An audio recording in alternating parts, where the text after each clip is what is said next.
Hey guys, I just wanted to make a quick video. Last weekend I went to Santa Cruz to a posing seminar with Sandy Williamson, and if you are new to competing, Sandy Williamson is one of the judges for national shows, and she also does a couple local shows, and she's been doing it for 37 years. And she kind of just talked about like what the judges are looking for in suits and posing and everything. But the first thing, when choosing a bikini, the number one thing to look for in a bikini is the cut. You want something that's going to make you look symmetrical all the way around. So if you have bigger glutes and you want to tone them down a little bit to make your body look more proportionate, you might want to choose a suit with bottoms that cover a little bit more, versus if you don't have as big of glutes, you might want to choose something that is a little more revealing, just to kind of show them off. Especially when ordering suits, you order pretty far in advance, or usually anyway, a couple weeks out. So a lot of the suit companies will have you measure your glutes, and then they'll also have you give your anticipated weight loss. But if it's your first time competing, you might not know that. And even like my first show, I had two different suits, two different options, and a little bit different sizes, a little bit different glute measurements that I gave for both of them, and one of them, or they fit differently. And I lost a lot of weight, especially in my glutes. So I was glad that I went with a cut that kind of showed them off a little bit more, because honestly on stage it didn't even look that revealing as it did like when I first tried it on when I was in the beginning of prep. The other thing about choosing a bikini is color. They recommend that you pick something that looks good with your skin tone, and usually that's something darker, a lot of like blues and reds and greens, that kind of thing. The judges don't really care about whether you have an off-the-rack suit or a super expensive suit with all the diamonds on it. They don't care about the diamonds.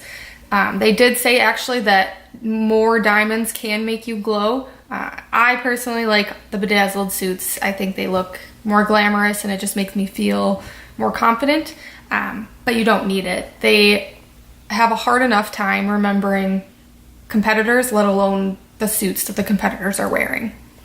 Another thing they talked about was heels.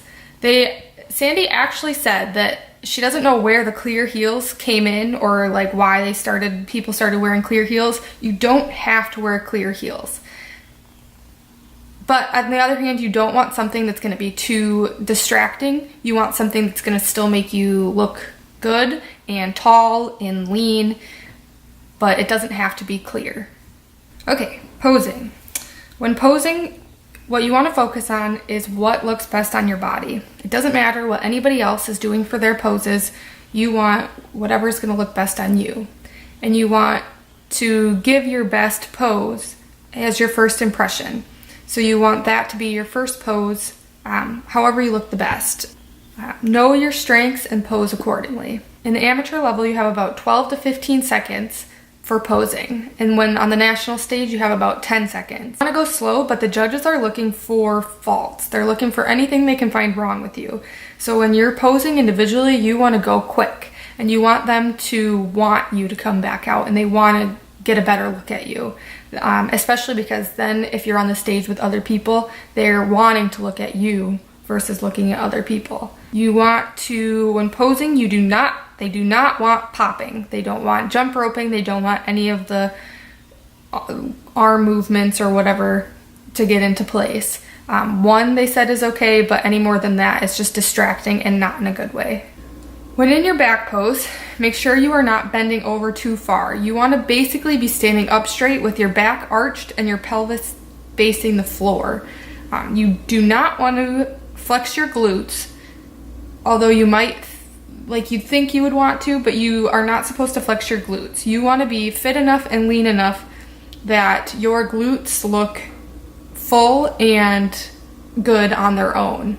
All it does when you flex your glutes on stage is it makes them look square, and what the judges are looking for is nice, full, round glutes. You need to practice posing for hours. Practice, practice, practice. You want to practice holding each pose for minutes, 2 to 5 minutes, and you want to perfect them.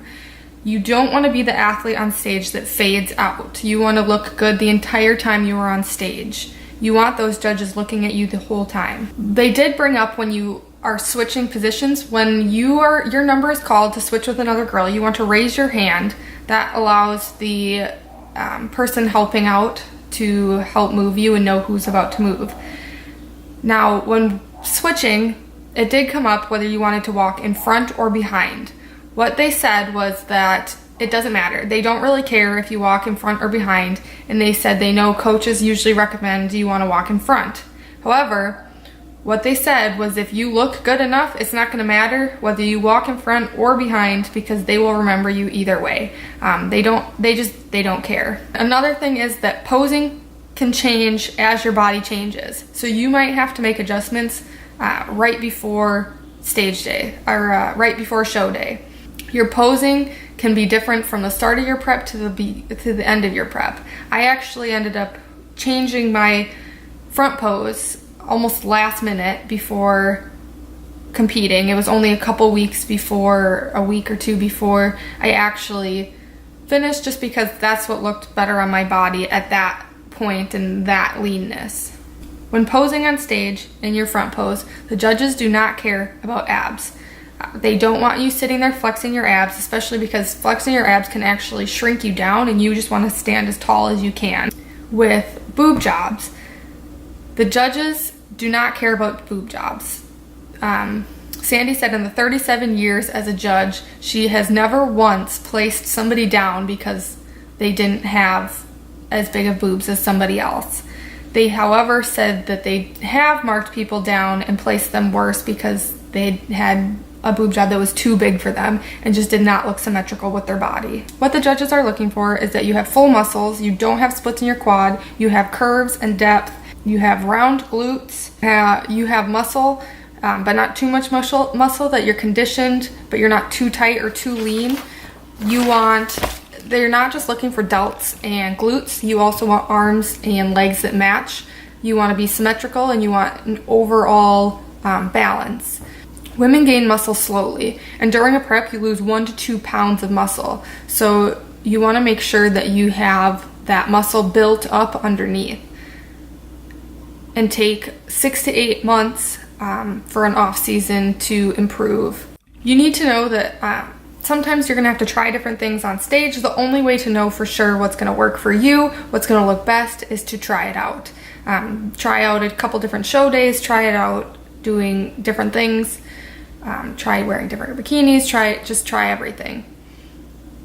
But the number one thing they did say to remember is that where you started, where you came, how far you've come, that you put 110% into your competition season. Sandy said that she has done multiple shows where she's had girls that have won or had top 5 in almost all of their shows that they've done. And when you have 18 to 30 to 40 girls in a competition that have all won first place, not everybody can win first place.